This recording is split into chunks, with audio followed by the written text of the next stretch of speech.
In this affidavit, I shall mention my personal knowledge regarding Senator as follows. When I gave him the list and in relation to the commitment, I asked him, "Boss, paano to?"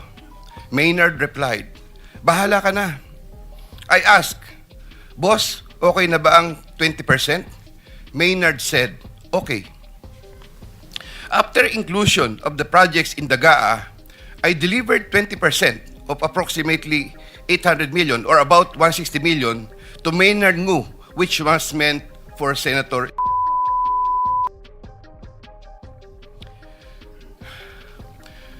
Senator.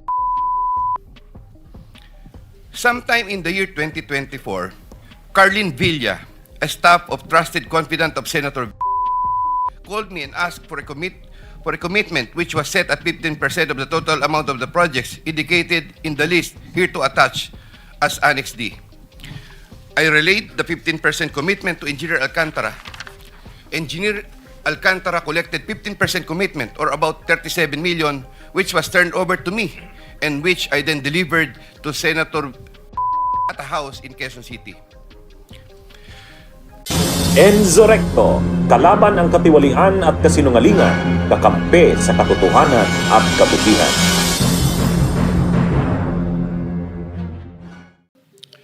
I, Roberto R. Bernardo, Filipino, of legal age, a resident of Malolos City, Bulacan, under oath, deposed and state. In connection with the ongoing Senate Blue Ribbon Committee investigations, I intend to submit this affidavit which provides details of my knowledge about matters within my jurisdiction relating to flood control projects when I was still serving as Undersecretary for Operations of the Department of Public Works and Highways. This affidavit lays out details. Sorry, excuse me. You have your counsel now with you? Yes, sir. Yes, po, Okay, Mr. on Chair. record. Okay. This affidavit lays out details of the involvement of legislators as well as other government officials with a commitment on my part to expand these disclosures as my best recollection of facts and records may serve. Since number three, since the received an invitation to appear in these proceedings, I began collating, vetting, and consolidating all written communications, documents, tables, and matrices and lists in my possession, the retrieval of which has been difficult since I retired from public service last August 2025. With the benefit of more time and greater freedom to access files, I am confident that I can provide even more material and relevant evidence that would clarify the issues once and for all. Number four, more importantly, I am executing and submitting this affidavit with my full and absolute consent as an integral part of my application to be admitted under the Witness Protection Program through the favorable recommendations of the Honorable Chairman of the Blue Ribbon Committee, Senator Ping Lacson, and the Honorable Senate President, Tito Soto, under Section 4, as well as Section 10 of Republic Act Number 6981, otherwise known as Witness Protection, Security, and Benefit Act before the Department of Justice. I attest and confirm that the names, dates, and transactions mentioned hereunder are based on my direct personal knowledge and have ample documentary support where necessary or desirable if given full opportunity to retrieve the same. Background facts. I earned my bachelor's degree in Bachelor of Science in Civil Engineering in 1984. I am a registered civil engineer by profession. In the year 1985, I began my 40-year stint in the DPWH as a laborer. I then climbed the ranks through the years as Associate Civil Engineer, Engineer 2, Engineer 3, and as Assistant District Engineer, Assistant Regional Director. I then became Assistant Regional Director CESO 4 sometime in 2012 until my appointment as Assistant Secretary in 2016. I finally became Undersecretary more than a year later and remained such until my retirement on August 2025. I met former District Engineer Henry Alcantara during my assignment in the Laguna 2nd District Engineering Office. Engineer Alcantara, Engineer Bryce Hernandez, Engineer JP Mendoza, and Engineer Algie Jumasig all belong to the Bulacan First DEO. 2020-2040 scheme.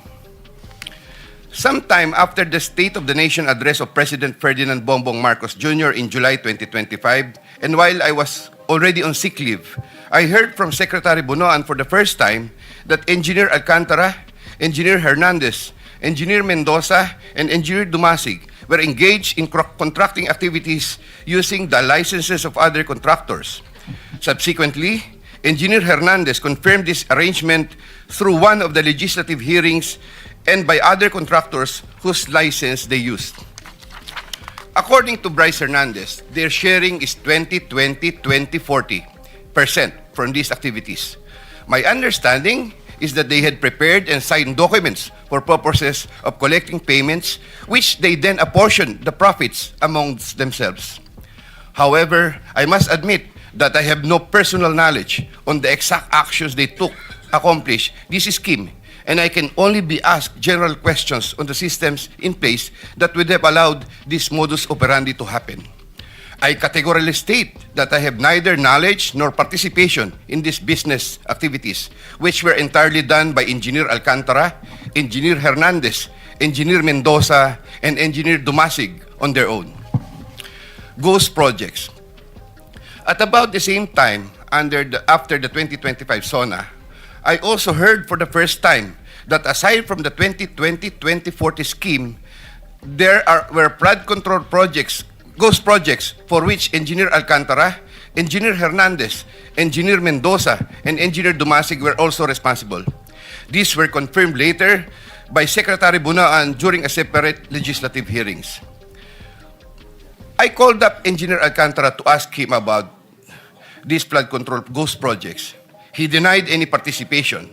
Subsequently, he likewise told me that he even convened the officers of Bulacan First DEO to confront them about these ghost projects, and that some officers, it was Engineer Hernandez who was the primary person responsible for the same. In the exact words of Engineer Alcantara, si Bryce po yan.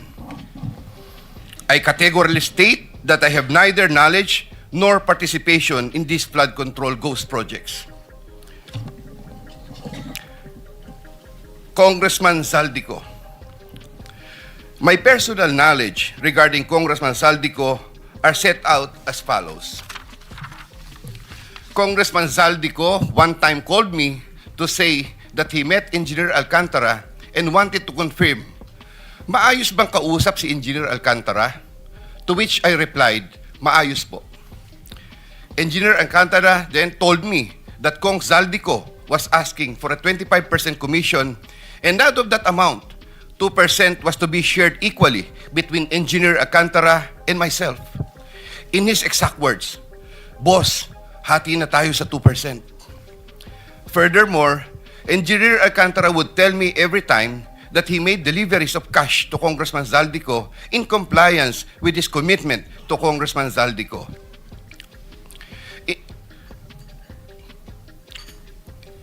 In this affidavit, I shall mention my personal knowledge regarding Senator Escudero as follows. Maynard Ngu and I are close friends, and we go years back. He is also a close friend and campaign contributor of Senator Escudero. Maynard Ngu asked me to submit a list of projects. I personally submitted a list of projects to Maynard Ngu, and some of the items therein pertaining to Valenzuela and Marinduque projects were subsequently included in the General Appropriations Act. A copy of the list of Valenzuela and Marinduque projects is here to attach to this affidavit as Annex A. When I gave him the list and in relation to the commitment, I asked him, Boss, paano to? Maynard replied, bahala ka na. I asked, Boss, okay na ba ang 20%? Maynard said, okay.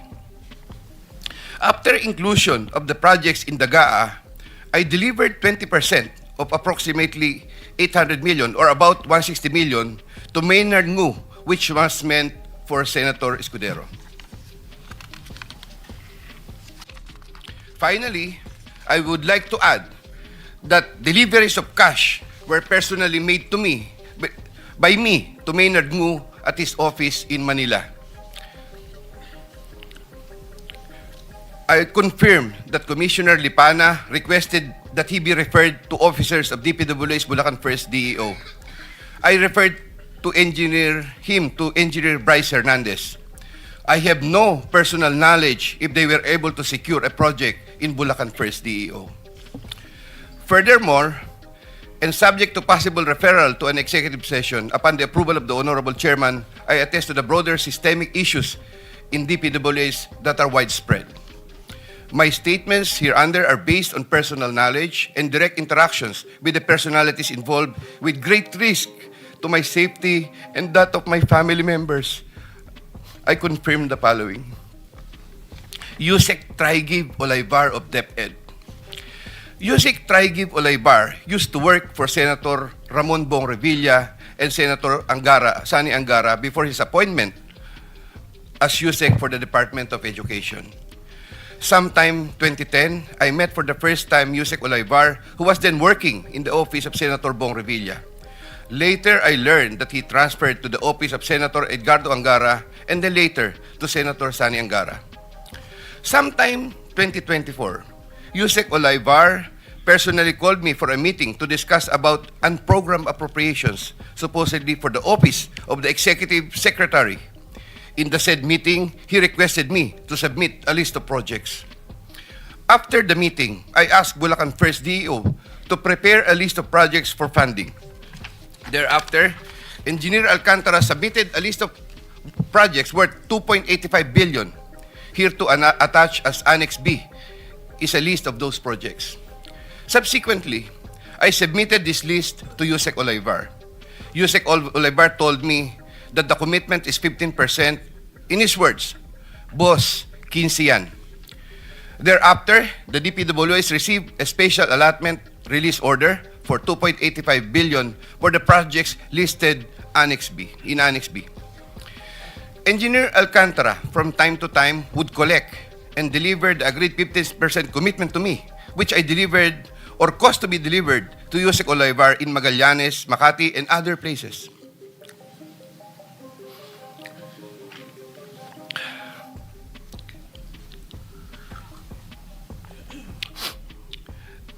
Senator Ramon Bong Revilla. Sometime in the year 2024, Senator Revilla and I met where I gave him a list of projects given to me by Engineer Alcantara. Senator Revilla asked for a commitment, which I suggested, then he approved at 25% of the total amount of the projects indicated in the list here to attach as Annex C. I relayed the 25% commitment to Engineer Alcantara and told him that Senator Revilla will appreciate additional contributions for his senatorial re-election bid. Engineer Alcantara collected the 25% commitment, or about 125 million, which was turned over to me and then delivered to Senator Revilla in his house in Cavite.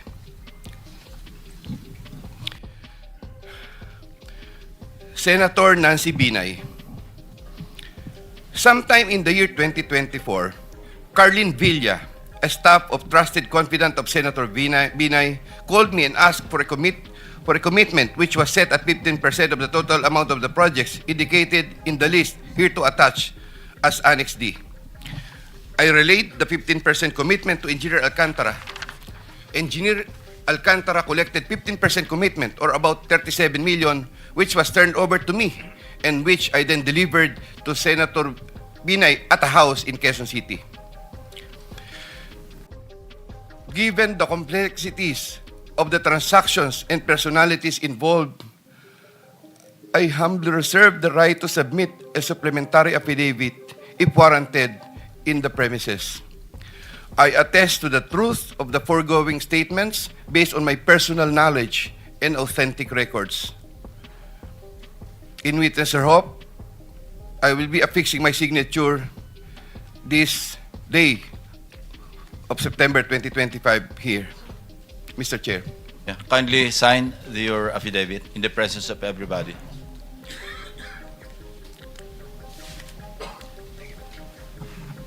Bunyog, bunyog, halikan na kasama ka. Bunyog, Kapag buklod ay may pag-asa, Luzon, Visayas, Mindanao, isa ang pananaw. Sa bagong Pilipinas ang bunyog isisigaw. Bunyog